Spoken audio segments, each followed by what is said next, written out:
The bird dog is one of my all-time favorite exercises, especially as a warm-up or even in the morning as like a little bit of an activation exercise. It helps to coordinate the upper and the lower body in those cross patterns across the back side and the front side. So it helps to coordinate your glute and opposite shoulder, your oblique and opposite chest muscles. So we get to work in those cross patterns that we use day to day, but practice them on the mat. So there's a few variations of the dead bug that I prefer. My favorite is with a glute iso hold. So we're gonna set up with our shoulders over top of our wrists and our knees underneath our hips with our feet flexed. So a couple troubleshooting things here. Some people like to hang out in the joints. So in the shoulder, we want to relax the traps and press away the floor actively. Spread those fingers nice and wide so that you're pressing to the palms of the hands, and our knees are hip distance apart. So as long as we're actively pushing away the floor, we're going to feel that nice tension in the front side of our body. From here, I'm going to have you lift up one leg and press that heel into the back side of the room.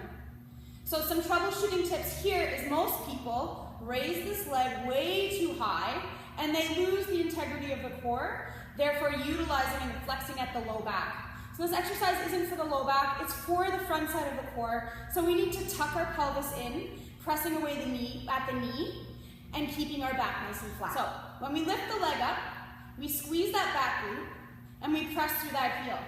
I'm still pressing through my hands. I'm going to take my opposite arm and reach that arm forward and then reaching the crown of my head forward. So this would be an isolated version.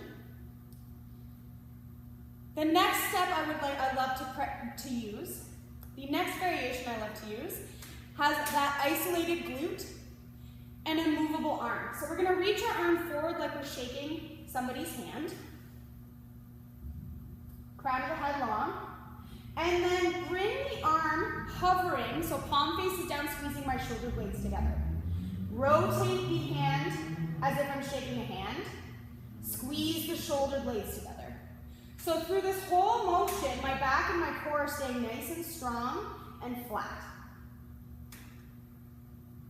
This allows me to coordinate that right glute and that left shoulder motion and keep my core nice. The third and most common variation of the bird dog has you moving both the arm and the leg. Keeping my feet and my shoulders hip distance apart, raising that opposite leg. Arm reaches forward. We're going to bring the hand and the knee in and extend. But the key here is not letting any motion at the low back.